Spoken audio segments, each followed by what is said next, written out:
All right, friends. This is an audio only video or vlog or entry to the 30-day challenge of the Road Book Club.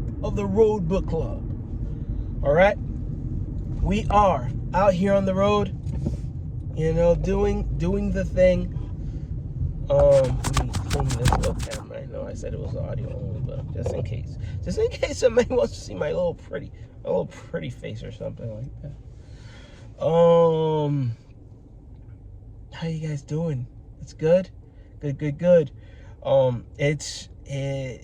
been a pretty rocking and rolling couple of days, just getting the ball rolling. You ever find yourself lacking motivation? Me too. As a matter of fact, me three. All right. And the thing is that sometimes we say to ourselves, in our inner selves, we'll say, I'll do it when I'm motivated. I'll do this when I'm motivated. But conventional wisdom dictates the opposite. And it was I think it was Jim Rohn that said, I'll be motivated when I finally start doing it. And that's kind of what this thing is tonight. We're rocking and rolling. We're reading, we're listening, we're putting into action what we're learning. And by we, I mean me. I'm putting into action what I'm learning. Trying to activate those communication skills that I have been diving into with a super communicator's book. Let me see, jump on over here. All right, good. Yeah, and that's what this video is about. This video is not really about a specific topic. I just wanted to sit here with you guys and chat it up. Why? Because just like that, I've said this time and time again, this is more of a peer-to-peer blog. And that comes with, just spending time together. Talking a little bit more about what we're doing, what I'm doing. Right now I'm driving. I had some plans to go out and actually perform. But plot twist, the place where I was gonna go, it was an open mic, and they weren't doing it today. Something had changed. I hadn't gone to the place before in a while. I hadn't gone to that place in a while, and when I checked in, normally it was on Tuesdays, and they were not there. So I decided to just hop on and do a little bit of work. So here we are, my friends. I have been, I'll share it right here, that it's been a rough couple of days, just because it's such a different thing here doing Instacart. It's very slow during the daytime, and then at nighttime it's busy for a good maybe 2-3 hours before they start shutting things down, because the shops are closing. So it's been a very, very slow season, and it has kind of made me think about, like, what's going on, what are we doing here, So I wanted to hop on here and just get it off my chest, because it's a different thing when you're a father, when you're a parent, when you're a husband, and you want to make sure that your family is good. And thank God that things are moving in the right direction in other areas.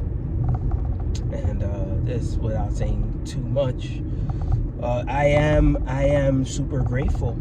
I'm grateful that I'm able to kind of like hop on whenever I need to, and I'm grateful that I have this community that I'm building, and it's a new thing. I'm under no impression that the Road Book Club is just gonna rocket launch out the gate. This is not. I don't think that this is that case scenario at all. In fact, it's gonna take some time. But maybe, what if it does? What if it does, friend? What if the thing that you were planning on starting does launch forward? Just to kind of like combat the idea that it's not gonna. But what if it does? You know, if it doesn't, I'm totally fine with that. And if it does, I'm even better. You know, so I think that a lot of the times we have ideas in our minds that we want things to work in a particular way, and sometimes it doesn't. So in those times, you readjust, you reposition yourself so that you're able to function with more efficiency. So with that being said, my friends, another thing that has been kind of like challenging to me is that I not only, like, I finished the book that was the innovation secrets of Steve Jobs.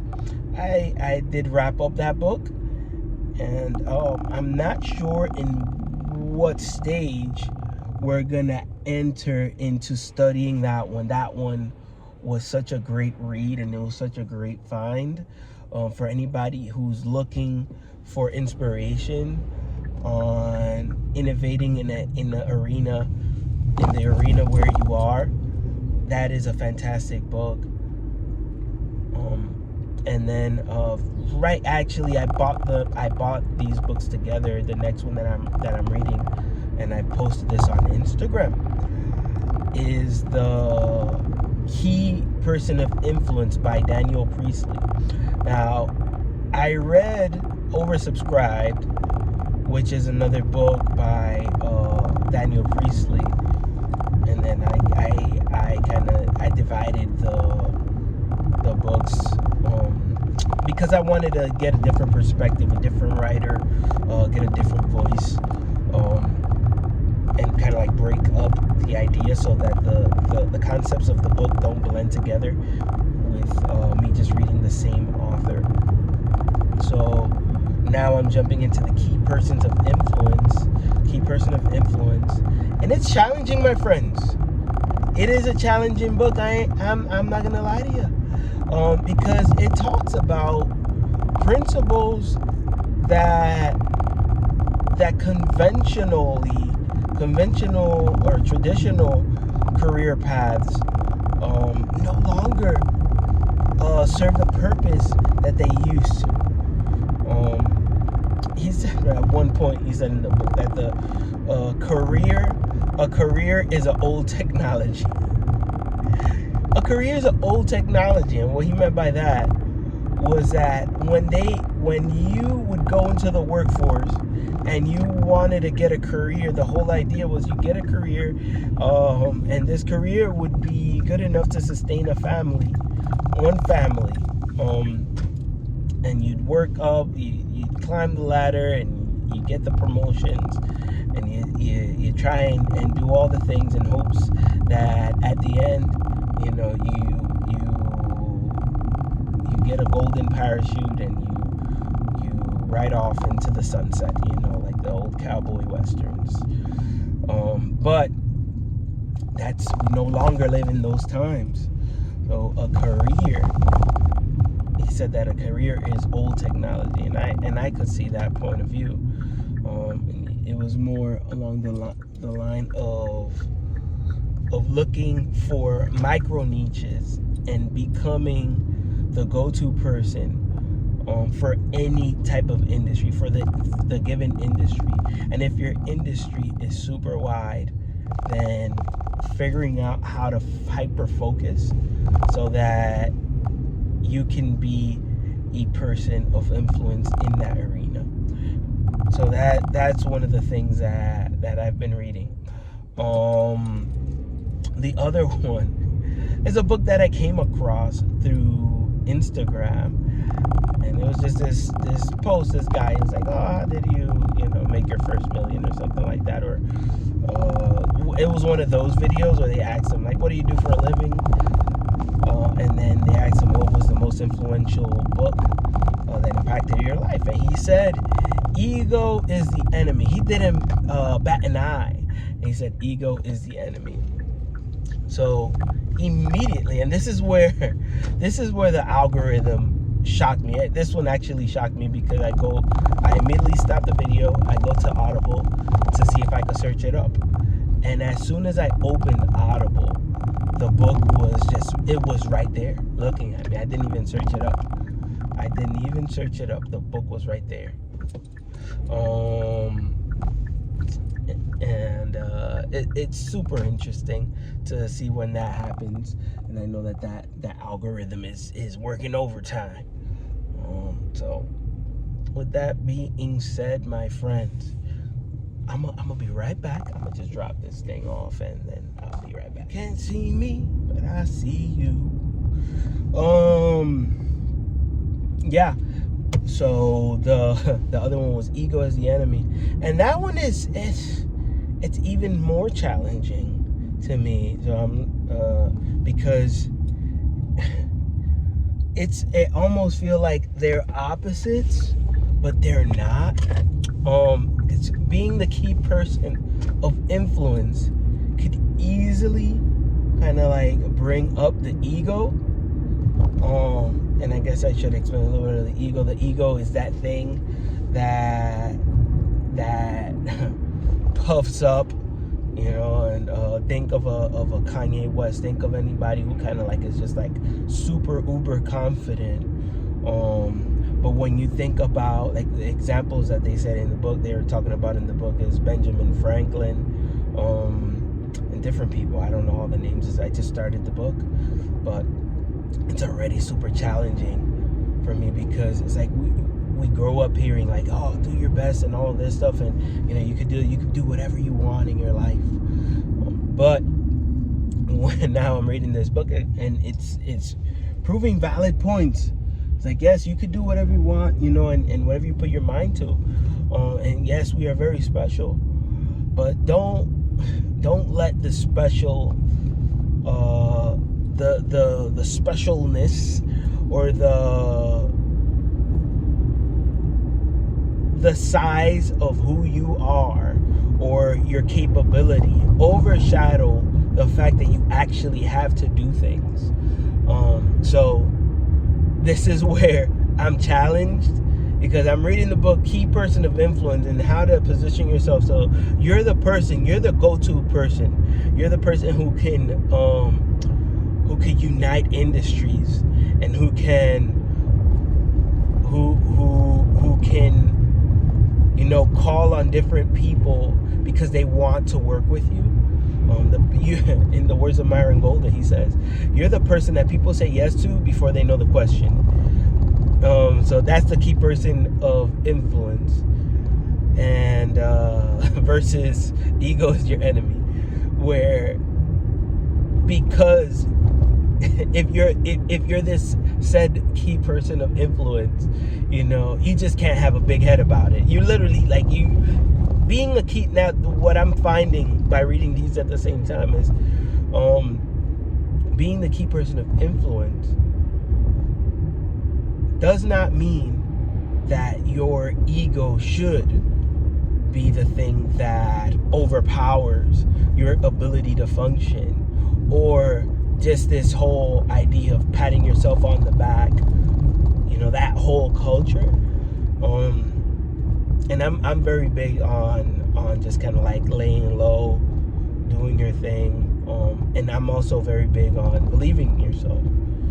So I'm reminded of a interview that I saw with Bryan Cranston, the actor who played Heisenberg in Breaking Bad and so many other amazing roles. And he said that while he was filming Breaking Bad, he'd be working on his craft. He'd be working on the show. He said that it felt like, in his words, he was like, I'm paraphrasing, it felt like he was working, he had his head down, was working, doing his thing, filming the show. Then somebody would come to his shoulder and tap him on the shoulder and say, hey Bryan, we won an Emmy or we won an Oscar or something. It's like, oh, that's really cool. Then head back down, keep on working. Like, we won another one. Tapped him and he looked up. Oh, that's great, man. You guys did a great job. Then head back down and keep on working. And so that's, when I see that, that's the perspective that I think of when I hear controlling that ego and controlling that pride. He said in the book that your pride then becomes arrogance, then arrogance becomes I don't know if it's that poisonous or it just becomes detrimental to the goal of the whole project or whatever you were going to be. So these are two books that I'm going through, and again, we're almost wrapping up the Super Communicators book, so I'm excited. I'm excited for the end. I already read the book. This is the third go through for me for Super Communicators, and it was super insightful all the times. And actually, the third time around, I started to feel the weight of what it actually means to be a super communicator, and what it entails. Being able to navigate harder conversations is much of a bigger task than just like, oh cool, I could understand what people are saying, and I know how to get my point across. Yeah, but that also calls for really hard conversations with racism and guns and anti-vaxxing and just approaching people who you love that might be a little bit who have already internal biases, and having those conversations or learning how to navigate those conversations. So it definitely, the third go through with Super Communicators has been a lot heavier. I have not spoken about all the topics in it just because it's a lofty task, my friends. It's a lofty task. So that being said, my friends, I think that this is where I wrap up this video. This is the nighttime shift. And I look forward to chatting with you guys soon. Feel free, please check out the Patreon. At least give it a like or check it out or something. I got like 0 subscribers there, but it's all right. In due times, my friend, in due times. As Myron Golden says, like I'm just putting the information out there so that when you guys are ready to go in and check it out, it's gonna be ready for you. You could go around and peruse, and it's gonna be very resource-driven place. It's all very new, so if you're an early adopter, trust me, there will be some prizes associated with being a day one. And yeah, I think I'll leave it at that, my friends. I'll remind you, purchase the books. Go check out those books. Them books are they're really cool. Super Communicators. If you want to jump into the Key Person of Influence, jump in there with me. I'm going through the first read through right now, and I should be revisiting the beginning once I finish up with the Super Communicators book. And then we'll go into the Key Person of Influence. When are we jumping into Innovation Secrets of Steve Jobs? I have no idea, my friends. I have no idea. But we're going to figure this thing out together. I'll be checking in with you soon. As always, it's a pleasure. I am your servant, Joel Martinez, and I'm gonna go do this quick shopping run again, because that's how we're doing it these days. We're out and about, and I have arrived at my destination. Keep on reading, drive safely, and I'll see you on the next episode. Goodbye for now.